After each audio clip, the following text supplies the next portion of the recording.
Hi, everyone. Dorothea Hendricks here, your communication coach, helping you with your presentations and public speaking. So far, we've covered 19 tips to help you be more effective when you speak, be a better presenter, be a more effective public speaker. Today, we're going to look at tip number 20. And tip number 20 is all about your voice, the power of your voice. As speakers, it's our voice. It's our voice, and I'm losing mine, but it's our voice that carries our message. And it's through our voice that we build interest and enthusiasm to the people who are listening to us. You know, our voice carries our ideas, our concepts, all the information that we want to share. So we want to make sure that when it comes to using our voice, that we're loud enough, that we have enough color in our voice, that we speak at the right speed, that we bring in the periodic pause, and that we use repetition to help people understand our ideas and be able to act on them when we're finished with our presentation. So number one, volume. We have 5 tips here. Number one, volume. Make sure that you're speaking loud enough.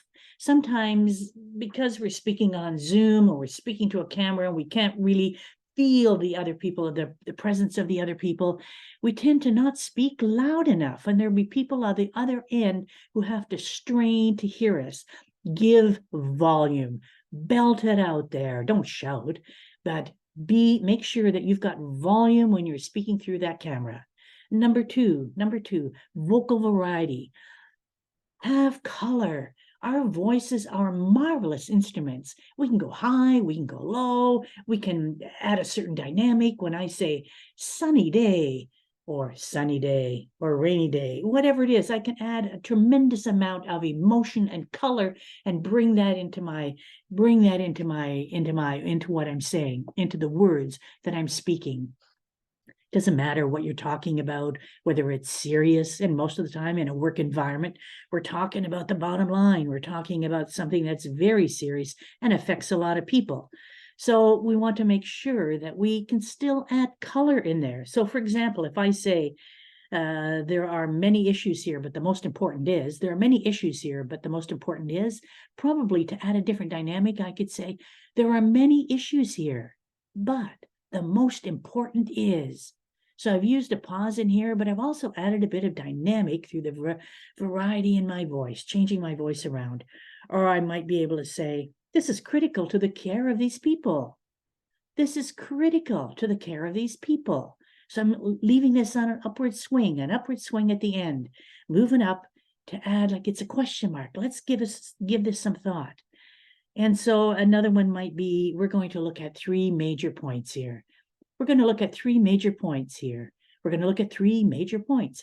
We're going to look at 3 major points. We're going to look at 3 major points. I can use my voice in a different way to add a different dynamic to make it more interesting so that I'm just not speaking all on one tone and it's going along and the words may be up on the screen in my PowerPoint slide, but I am boring. No, add a dynamic. Add something to it. And one way to make sure that you're adding vocal variety, using variation in your voice, is when you're practicing your presentation, practice it out loud. Don't practice it in your head. You need to hear your words. You need to hear yourself enunciate. And you need to be able to feel the words as they're coming out of your mouth. What does that feel like? And hear the sound, what they sound like once you express those words. So volume, vocal variety. Third thing here is to pause. And I think I demonstrated that in the examples I just gave. For example, if we're going, just using that, for example, pause. We don't go, for example, there are 3 things. You go, for example, there are 3 things, 3 points I want to make. Or it might be something like, in conclusion.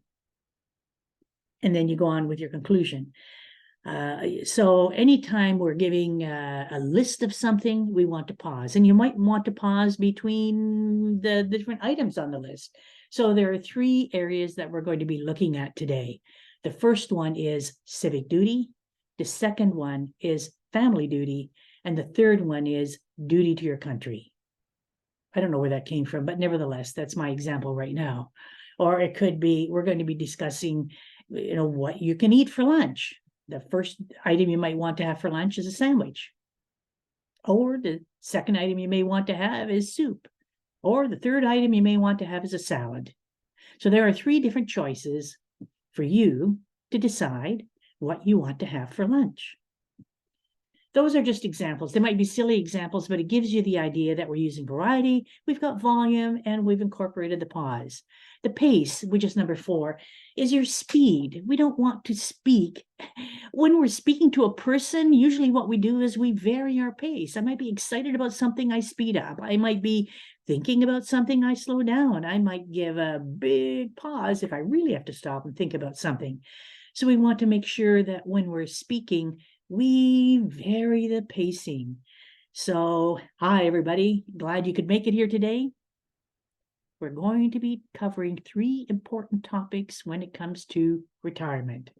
We're going to be covering 3 important topics for anyone who wants to take vacation in the month of December. So, going to cover 3 important topics right now for anyone who wants to take a vacation in December.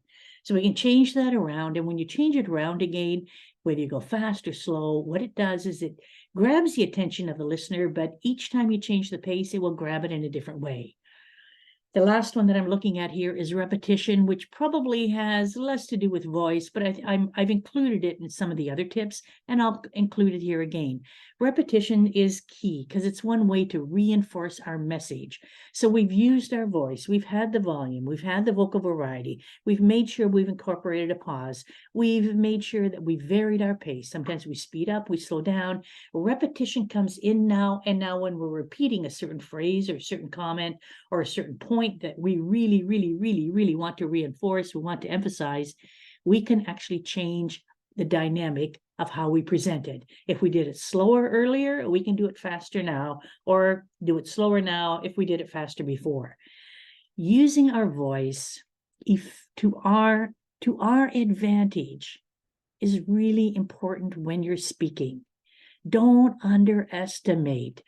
People go and they prepare their content and they look at their slides. And then when it comes, they think they have it already, but they haven't voiced out loud what they want to say. So they can't hear themselves. They don't know what they sound like, whether or not they'll be able to grab the attention of the other people. Don't be like that. When you've got your stuff prepared, voice it, hear yourself, vary your voice, because it's your voice that carries your message to the ears of your listener. Until next time, this is Dorothea Hendricks wishing you mountains of success.